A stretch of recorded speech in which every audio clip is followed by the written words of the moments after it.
तो नमस्कार आप सभी को एंड आपका बहुत बहुत शुक्रिया कि आपने मेरे को बहुत अच्छा रिस्पांस दिया मेरी 2 वीडियोस पे जो इस किताब के ऊपर थे। तो आज मेरे को एक बात करनी थी एक चीज़ के बारे में। जब मैंने अपनी किताब का रिव्यू दिया था इस किताब का, तो मैंने एक बात बोली थी कि मैंने सदगुरु को भी सुनता हूँ, ओशो को भी सुनता हूँ, प्रेमानंद जी को भी सुनता हूँ। तो उस पे ना कुछ कमेंट आए थे, वो थे कि तुम जो इंसान एक को सुन सकते हो दूसरे को नहीं सुन सकता, मतलब कि तुम ऐसा कैसे सुन सकते हो, ऐसा कैसे, मतलब ठीक है, मेन बातें थी।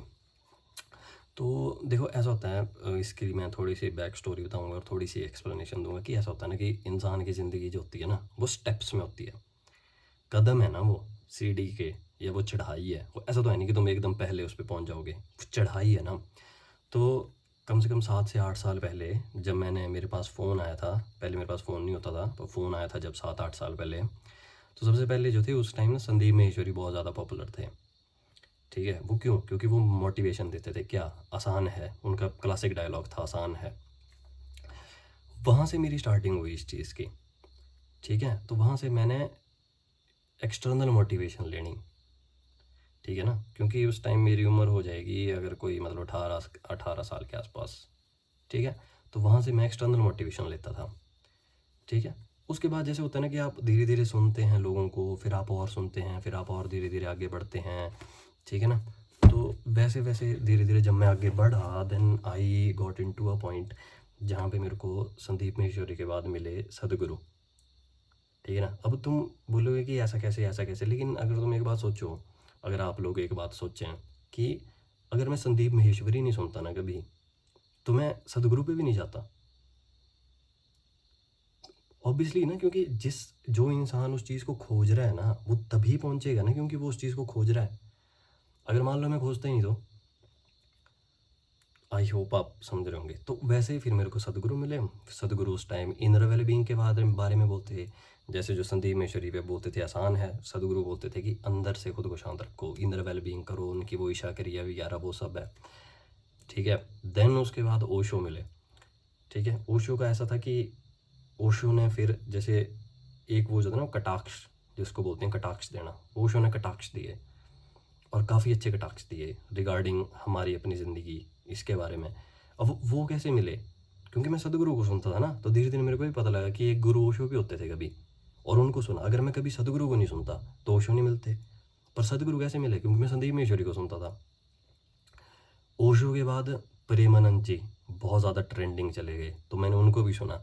कि क्योंकि मेन चीज़ है कि तुम सुन रहे हो ना, ऐसा थोड़ी है कि तुम उस वैल्यू को लेके बैठ जाओ। वैल्यू लेके बैठना एक बिल्कुल अलग बात होती है, पर सुनना एक बिल्कुल अलग बात होती है।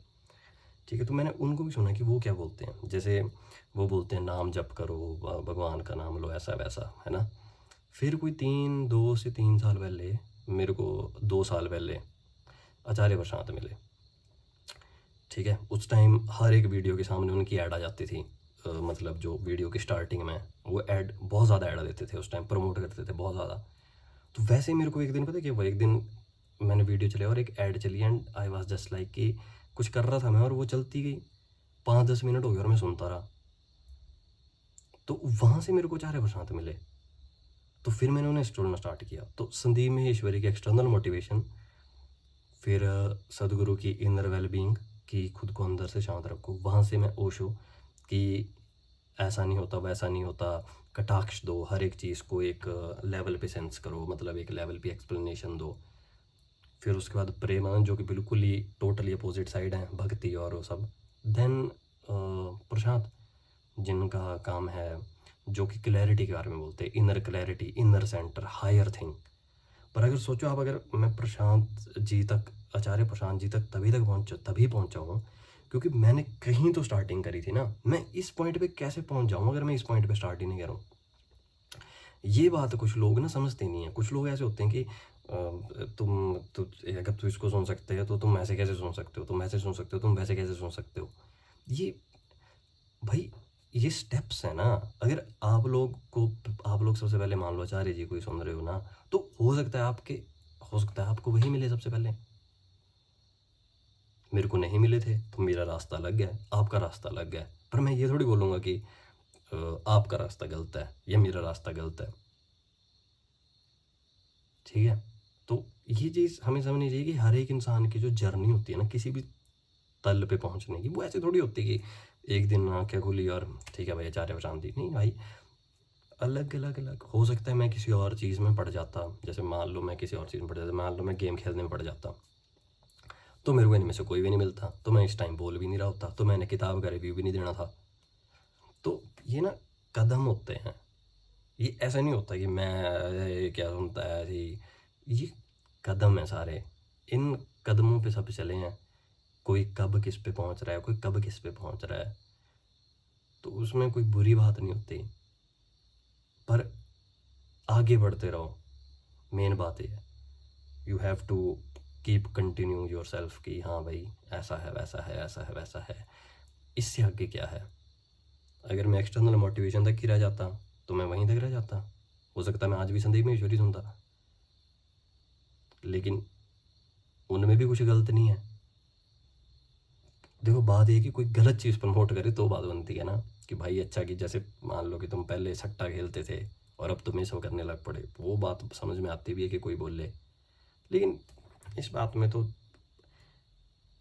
We should accept all this, कि अच्छी बात है कि आप वो सब सुनते थे और अब आप ही नहीं सुन रहे हैं। कितनी अच्छी बात है कि आपके पास कितना पर्सपेक्टिव होगा अलग अलग चीज़ों का, अलग अलग बातों का। लेकिन उसकी जगह हम ऐसे हैं कि अरे तुम उन्हें सुनते थे, अब तुम उन्हें सुनने लग पड़े, ऐसा कैसे, ऐसा क्यों, जो इंसान उन्हें सुन सकता है वो इन्हें नहीं सुन सकता। भाई इसी चीज़ के बारे में बोलते हैं आचार्य जी भी खुद भी ना, कि ये अपनी ईगो को ना ऐसे नहीं बना के रख लेना होता है कि मैं ही सब कुछ हूँ, कि ये ऐसे सुनता है ऐसे नहीं। स्टेप्स हैं। अब आप किसी बूढ़े आदमी को बोलोगे तू सत्संग क्यों सुन रहा है, आचार्य प्रशांत जी को सुन, नहीं बोल सकते ना, क्योंकि वो उस स्टेप के ऊपर उठा ही नहीं ना कभी, उसने अपने अंदर इनर इनर क्लैरिटी उतनी लाई नहीं ना कभी, तो मैं कैसे बोल दूँ किसी को। पर एटलीस्ट जिस लेवल पे वो है उस लेवल पे वो कुछ गलत तो नहीं कर रहा ना, और यही चीज़ चाहिए होती है इंसान को। हर कोई हर एक लेवल पे नहीं हो सकता, पर यही चीज़ चाहिए होती है कि एटलीस्ट जिस भी वो लेवल पे हो उस लेवल पे वो किसी का बुरा नहीं कर रहा और अपना अच्छा करे जा रहा है। जैसे आप बोलते हैं ना, जैसे बाबे हैं इनको सुनना, ठीक है, कि इनको क्यों सुनते थे तुम, ठीक है लाइक, पर अगर आप एक बात देखो ना, 90% जनता इंडिया की एक इस चीज़ में है, अंधविश्वास जिसको बोलते हैं है, पर उस 90% में से ज़्यादा नहीं तो एटलीस्ट 60% को तो वो जो जिनको बाबे बोलते हैं वो लोग किसी गलत काम करने से रोक लेते होंगे ना, चाहे भगवान का ही डर है, चाहे भगवान का ही डर डाला है दिमाग में, पर रोकते तो है ना, रोकते हैं ना। अब उस आदमी को जो सिर्फ इसी बात से डर सकता है कि परमात्मा ये परमात्मा, उस आदमी को आप इनर सेंटर की क्लैरिटी से कैसे समझा दोगे। आप नहीं समझा सकते, क्योंकि उसके लिए ना एक अलग लेवल ऑफ डेवलपमेंट चाहिए दिमाग की, जो खुद को क्वेश्चन कर सके, जो खुद क्वेश्चन कर सके, पर ऐसा नहीं होता। जैसे ऐसे बोलते हैं कि जो एथिस्ट होते हैं ना, जो भगवान को नहीं मानते हैं, उनको बोलते भी भाई तुम शनिदेव की बेइज्जती करके दिखा दो, दे कैंट, क्योंकि कहीं ना कहीं पे डर है। तो हो सकता है वही डर किसी एक इंसान को कुछ बुरा करने से रोक रहा हो, तो वी कैंट बी लाइक कि हाँ भाई ये गलत है। जैसे जैसे मेरे पे जो कमेंट था वो ये था ना कि तुम जो प्रेमानंद, एक इंसान जो कोई भी प्रेमानंद और इनको इकट्ठा नहीं सुन सकता, भाई क्या प्रॉब्लम है इकट्ठा सुनने की, प्रॉब्लम कहाँ है। सदगुरु को नहीं सुन सकता, प्रॉब्लम कहाँ है, क्या मैं सदगुरु को सुन के कुछ गलत कर रहा हूँ। अगर मैं उनको सुन के कुछ गलत कर रहा हूँ तो बात बनती भी है कि हाँ भाई मैं इनको सुनता हूँ और फिर मैं सट्टा खेलता हूँ, वैसा भी नहीं है ना कुछ नहीं, मैं उनको भी सुनता हूँ ताकि उनका जो पर्सपेक्टिव है वो भी मिले। एंड जो बात इंसान की अच्छी नहीं लगती है ना, जैसे मान लो कि जैसे उसमें जो कमेंट में था वो था कि वो सुपरस्टिशन प्रमोट करते हैं, उस चीज़ को मत पकड़ो ना, सिंपल है, उस चीज़ को मत पकड़ो। पर अपनी ईगो क्यों इतनी बीच में ले आनी, अपना मैं इतने बीच में क्यों लाना कि मैं ऐसा हूँ कि मैं तो सुनता ही नहीं हूँ। भाई तुम सुनते हो, अरे तुम तो घटिया हो। मान लो आप में से कोई है, आपका कोई है जो मान लो सदगुरु या इसको सुनते हैं, प्रेमानंद जी को सुनता है ना, सिंपली उससे आप आराम से बोलो कि बहुत अच्छी बात है कि आप इनको सुनते हो, पर आप आचार्य प्रशांत जी को भी ट्राई करो। जस्ट इतनी सी बात है, ना बंदा ऑफेंड होगा, ना बंदे को लगेगा कि मेरे को कुछ बुरा बोल रहा, ना बंदे को कुछ और लगेगा। बंदा सिंपल सी बात है, ठीक है हो सकता है पढ़ ले, पर उसकी जगह हम पता कैसे हैं, अरे तुम इन्हें सुनते हो, जो इन्हें सुन सकते हो और इन्हें सुन सकता है वो ऐसे नहीं हो सकता। ऐसे ऐसे करके तुम पता क्या करते हो, तुम ना दूसरे इंसान के अंदर भी ना एक वो डाल देते हो कि लाइक मैंने सुनना होगा तुम्हारा कोई, ये मैंने नहीं सुनना, ये गलत बात है। इस पे थोड़ा सा विचार करना होगा, ठीक है। इस पे थोड़ा सा, और जो मैंने बोला that was truth without apology, ठीक है। मैं इस बात को मानता हूँ कि रास्ते होते हैं अलग अलग, डेस्टिनेशन भी अलग अलग होती हैं, पहुँचने के तरीके अलग अलग हैं। आपको जिस तरीके से आप पहुँच रहे हैं एट द एंड आप अच्छी जगह होने चाहिए, वो तरीका कोई भी हो। मेरा मेरा रास्ता वो था और वो खुद बना था, ठीक है। मेरे आसपास नहीं सुनता था कोई नहीं, इसलिए बहुत ज़्यादा इन चीज़ों के बारे में नहीं सोच के वी शुड जस्ट एक्सेप्ट। जैसे मान लो कोई इंसान प्रेमानंद जी को सुनता है तो हमें बस उन्हें इतना बोलना चाहिए कि बहुत अच्छी बात है कि आप इन्हें सुनते हैं, पर आप आचार्य प्रशांत जी को भी सुने। कोई डर नहीं, कोई कुछ नहीं, सिंपल सी एक बात बोल दी, बंदा भी खुश कि हाँ यार चल मैं ट्राई करूँगा, चल ठीक है मैं सुनूंगा एक बार। पर हम लड़ने पे उतर आते हैं कि नहीं नहीं अरे तू कैसे सुन सकता है, तू इन्हें सुनता था तो उन्हें नहीं सुन सकता। ये बात ना गलत हो जाती है, क्योंकि ये ना आपका मैं बोल रहा होता है। इसमें जो मेन चीज़ है वो कुछ नहीं है, वो बस इतनी है कि मेरा मैं ज़्यादा बड़ा है, इसलिए मैं तुझे क्वेश्चन कर रहा हूँ। इससे फ़ायदा नहीं हो रहा है किसी का भी, इससे लड़ाई पड़ती है दोनों गुटों के बीच में, और मानो ना मानो लड़ाई पड़ती है।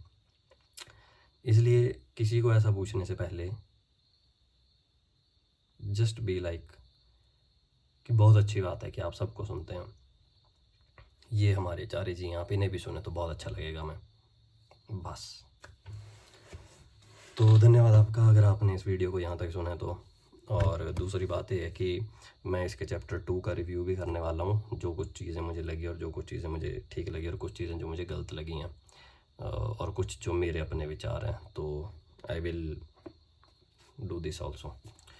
Thank you, bye bye. और पढ़ते रहिए, कुछ ऊंचा करते रहिए।